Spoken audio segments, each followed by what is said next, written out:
Today is the 10th of October 2022. If you're in the United States or in Canada, then I hope that you are enjoying a holiday. Today is a bank holiday in those countries.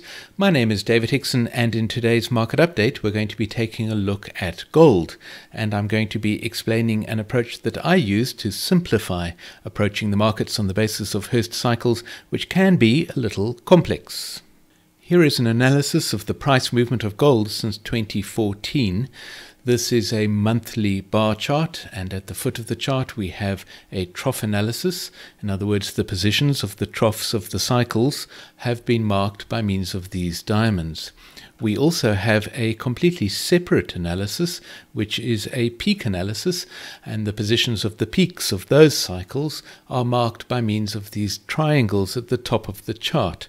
I've discussed this before, so if you're not familiar with the idea of a dual analysis, in other words, both a peak and a trough analysis on the same chart, then I would encourage you to take a look at previous market update videos that I have recorded about gold, because I discuss the process in pretty much every video.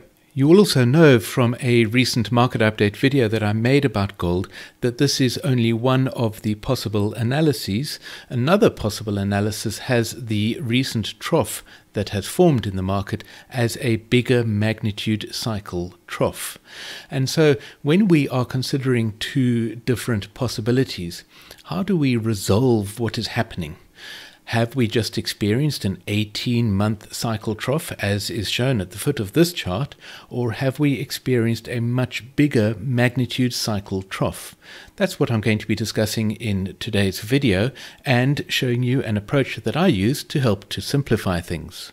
Let's start by zooming in, and I've switched this chart to a daily chart so that each bar represents 1 day's worth of trading. The important features of the peak analysis are that we witnessed an important peak, possibly of 9-year magnitude, in late 2020, and we saw another 18-month cycle peak over here at the beginning of this year.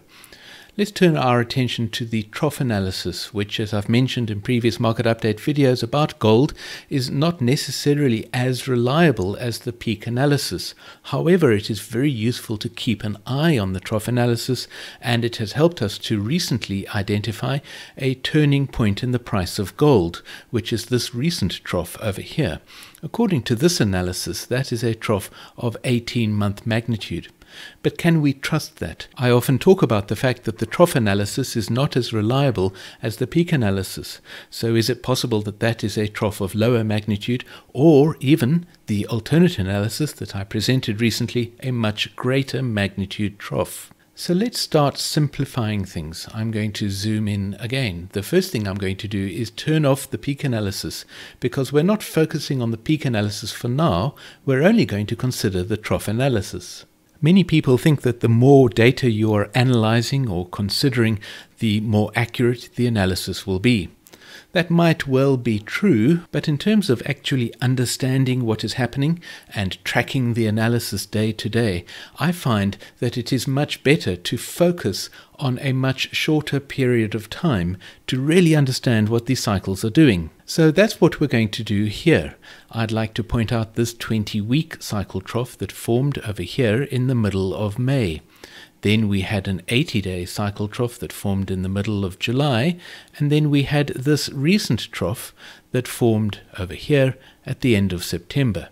Let's focus only on that period of time and see what the price movement reveals about what the cycles are actually doing. And so, starting with the 20-week cycle trough over here in the middle of May, we have two 80-day cycles. There is the first one, and there is the second one, which brings us to this trough at the end of September. Now, what is the magnitude of that trough? One of the problems with looking at an analysis that has been performed by Sentient Trader is that the diamonds have been positioned below the price action. Often in these videos I'm crossing these diamonds out to show that I'm not absolutely confident about the magnitude of a particular trough. We have implemented a much requested feature in Sentient Trader to enable you to turn off those diamonds. So let's strip this chart down to the absolute basics. I'm going to hide some diamonds. Now we can really focus on the detail of these cycles without being distracted by the possibility that a much longer cycle trough formed over here towards the end of September. Although, of course, we must keep that idea at the back of our minds because that is what we are testing. So let's focus on these two 80-day cycles. I'm going to draw the M shapes that formed for these 80-day cycles. That's the first M shape that formed for the 80-day cycle that elapsed from the middle of May to the middle of July.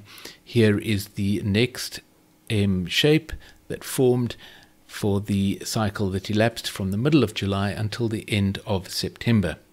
What can we say about those cycle shapes? First of all, both of them are fairly bearish. We know that they are bearish because the ending trough for both of these cycles ended up much lower than the starting position of the cycle. The other reason that we know that they are bearish cycles is because of the fact that both cycles formed their peaks early in the period of time over which the cycle elapsed. An early peak is an indication of a bearish cycle. It is called left translation, something that Hurst defined as time translation, and it is a result of the combination of the multiple cycles that form the cycle shapes. And so we have two bearish cycles. Now, which one of these two cycles is more bearish than the other? That's an interesting question because there's not much to tell between these two cycles. And so we have two bearish cycles. Is it possible that we are going to see another equally bearish cycle develop? The answer to that, of course, does lie in the magnitude of this trough. And so let's start questioning the magnitude of that trough. You can see the diamond here for the 20-week cycle. Is this very clearly a 20-week cycle that elapsed? Focusing only on the period of time that we can see on this chart, it is not absolutely obvious that that is the position of the 20-week cycle trough.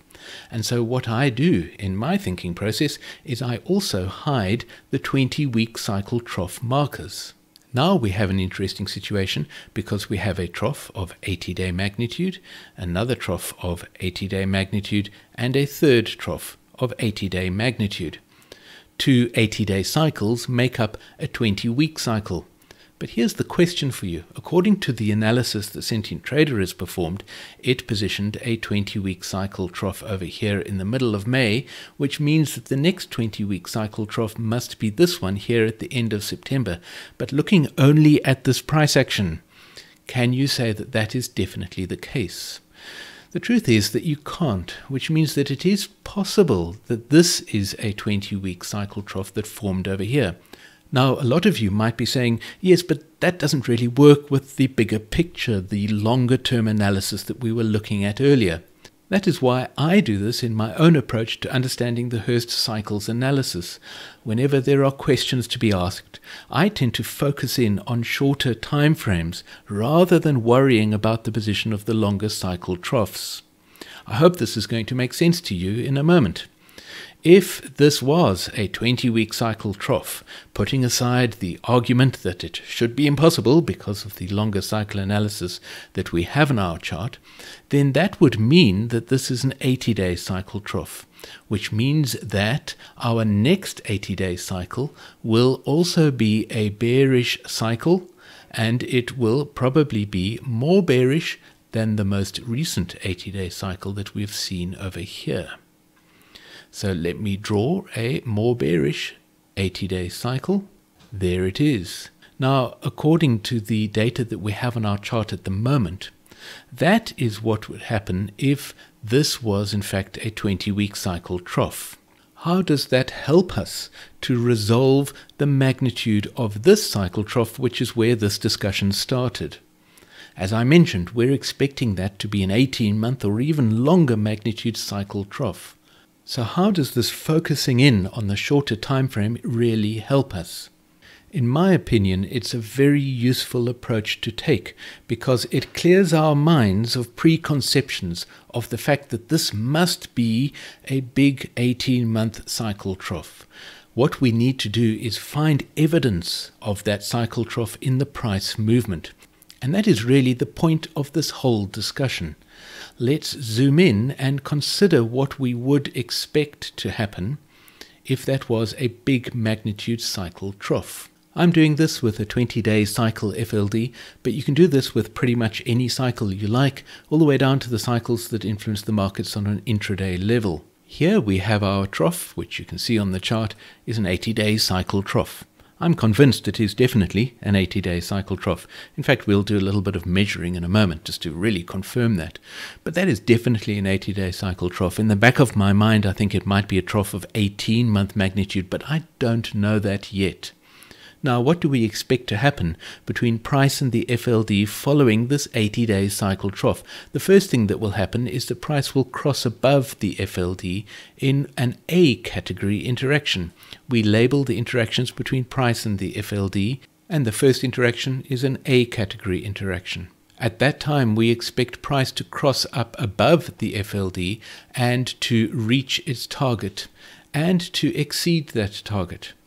Now, as you can see, even without really measuring that target exactly, it was indeed reached last week on Tuesday, and it was exceeded a little to the upside. What does that tell us? Well, it tells us so far that this is a fairly balanced 80-day cycle. It's not an extremely bullish 80-day cycle. We haven't seen any evidence of that bullishness yet.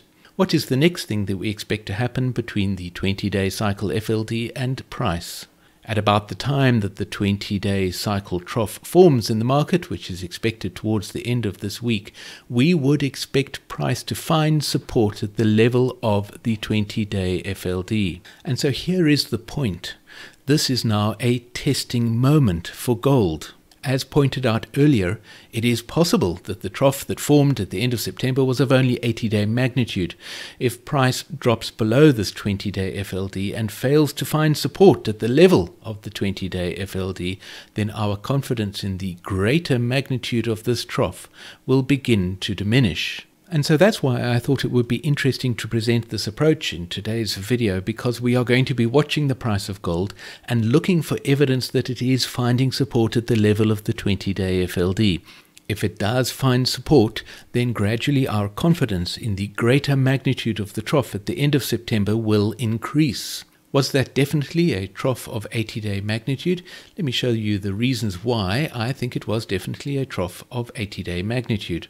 Let's measure the length of this cycle. The average 80-day cycle that Hurst discovered 50 years ago was 68 days long. And as you can see from measuring the number of days that elapsed here, there were 66 days that elapsed from the trough in the middle of May to the middle of July, making that a very viable candidate for an 80-day cycle. If we then measure the cycle that elapsed from the middle of July to the end of September, you can see that there were 69 days that elapsed in that cycle, very close to the average length discovered by Hurst 50 years ago. I know I keep saying that, but I constantly find it surprising that he discovered these cycles so long ago, making the trough at the end of September certainly an 80-day cycle trough in my opinion. The chances are that it could also have been a much longer cycle trough, of course, which is what we've been discussing throughout this video. I would like to show you how you could use the composite model line, which is a tool in Sentient Trader which takes the cycle information contained in the analysis to perform a similar simplification of what is happening in the cycle analysis on your chart. Here is the composite model line for this analysis based only on the trough analysis. We're not including the peak analysis in the calculation of the composite model line. You can see the composite model line matches fairly closely the price action, but the most important thing about it, of course, is that it is indicating a strongly bullish move. But we are questioning that bullish move. Do we have enough evidence? That's certainly what the longer term analysis indicates, but is it the case? So let's explore the possibility with the composite model line. I can choose to leave cycles out of the composite model line.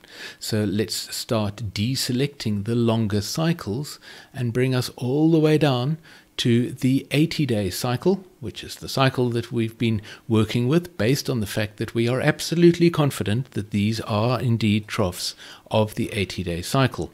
The composite model line based only on the 80-day cycle shows us an interesting thing. We have an M shape for each of these 80-day cycles, But as you can see, the M shapes do not match price action very well. And the M shape for the next 80-day cycle indicates a repeating M shape, but it doesn't show any particular bullishness or bearishness. Why is that? It's because the shapes of the cycles are informed by the longer cycles that are influencing them.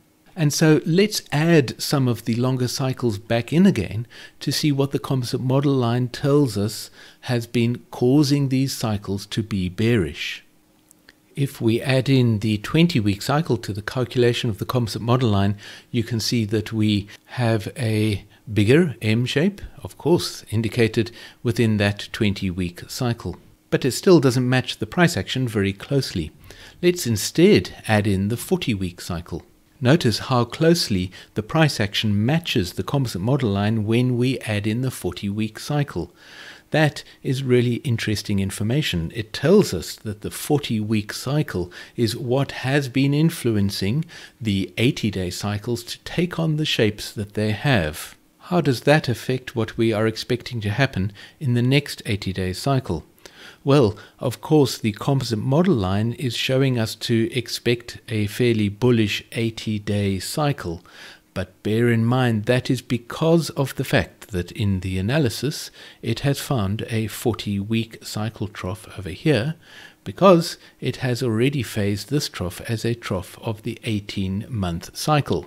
And so, although past price action shows us quite clearly that the 40-week cycle has been influencing that price action, to keep a completely clear mind, we should actually take the 40-week cycle out of consideration when we are wondering what to expect next. In simple terms, we are expecting an M-shaped cycle for the next 80-day cycle, with, of course, the middle of the M shape timing with the 40-day cycle trough expected in early November. If this trough is a trough of 18-month magnitude, we would expect the cycle to be skewed to the upside. In other words, we would expect a later peak and a much higher trough at the end of the 80-day cycle in early December. On the other hand, if this is not an 18-month magnitude cycle, we would expect the reverse, an earlier peak and a lower final trough. How are we going to know what is happening? We are going to know what is happening by monitoring very carefully, day by day, with each new piece of price action, what the cycles are doing in terms of influencing the price action. And the next thing to look out for, as I mentioned, is of course price coming down to this 20-day cycle FLD. I do hope that you found this market update useful and interesting. If you have any questions, please join us on our Hurst Cycles Discord server or put them in the comments below this video.